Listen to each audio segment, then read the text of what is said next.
All right, so everyone, hi, I'm Maggie Guntren, and I am a CLDE consultant with Aurora Public Schools. I am not allowed to be in a bargaining unit because I have a different sort of contract, so I am just a proud member of the Colorado Education Association. And my talk today is the power of storytelling, and it's a personal and policy love story.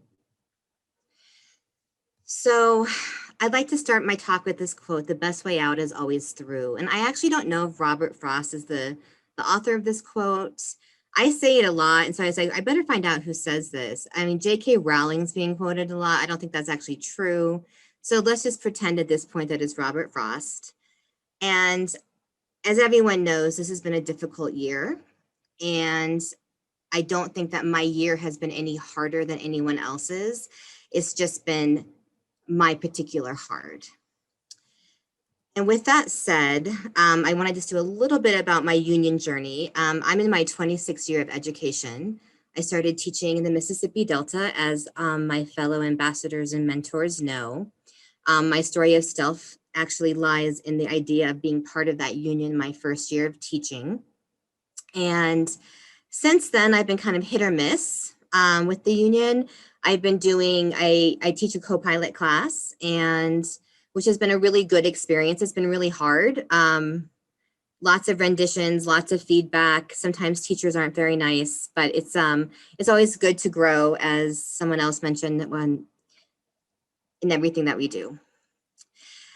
However, in the summer of, it's not 2021, 2020, I was a summer organizing fellow, and that was a really, really life-changing experience for me. I don't know if I was just ready or it was just something that happened. And what I think the most powerful part of that was the idea of house parties. And I can't see Ange nodding, but I can see her nodding through like the pretend screen. And I'm kind of an extroverted introvert, so house parties was like, I'm not really sure about this. But what I love so much about the idea of a house party was the idea of storytelling and getting people to storytell and listen and come to action based on the stories that everyone was saying. And from last summer, I became a 2021 Ambassador Fellow. So that's a little bit about my trajectory. When I applied for the fellowship, my application project was very ambitious, but I was very excited about it.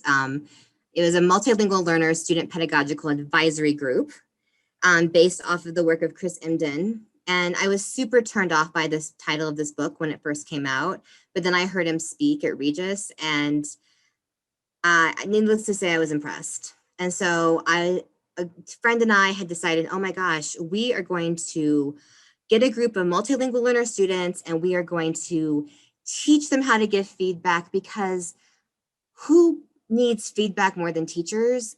And who do I trust more than my administrator typically are my students. But they have to learn how to give feedback. So instead of just saying that lesson sucked, they needed to like think about, why did that lesson not go well for me? And so I was super excited about this project. And the truth is I still am. I just ended up not being able to be in a space where this project could happen.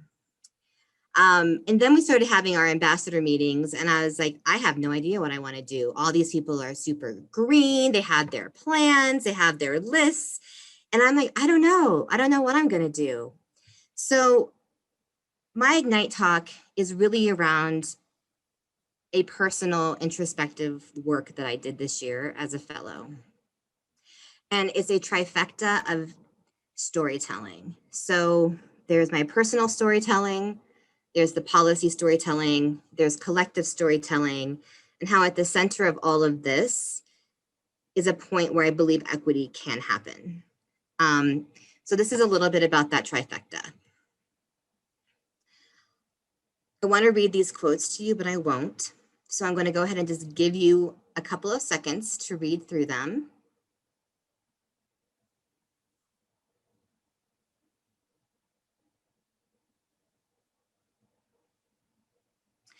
And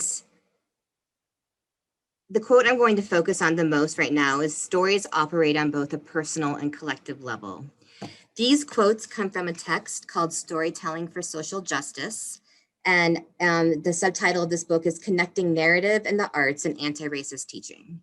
It's a book that I've been digging through, and it's really heady, but I feel it's something that I've been really drawn to. And my personal storytelling is this. This year I learned that in order to show up for my students and my colleagues, that I needed to show up for myself. At the beginning of last school year, I was in a school district where I was 2.5 weeks into the school year, told I was going to a school. I had no choice. I had no consults. I had over 180 students on my caseload. It was a K through 8 dual language school. And I had over 45 students on a float list, which is a list of students who have the potential to be tested.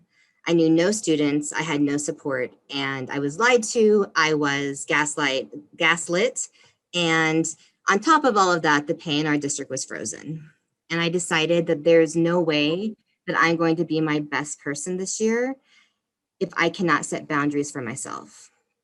So as an instructional coach for almost 20 years and having done public diplomacy work in South America for 2 years, I realized that I was an okay listener with other people on good days, but I was a terrible listener to myself. So what I decided to do is in the middle of a pandemic, I started a new job remotely in a new district and a new team. I continue to be in the union, even though I am not allowed to be a part of a bargaining unit, which is a little bit strange, but it's still very cool. When I started my new job, I set new boundaries, and I believe that those new professional boundaries have actually helped me serve the schools and the students in much better ways. And I have unshackled myself from my own boundaries that I set for myself personally. For example, I was recently named the 40 West Arts District inaugural Poet Laureate. And although that is not public information, I am saying it publicly.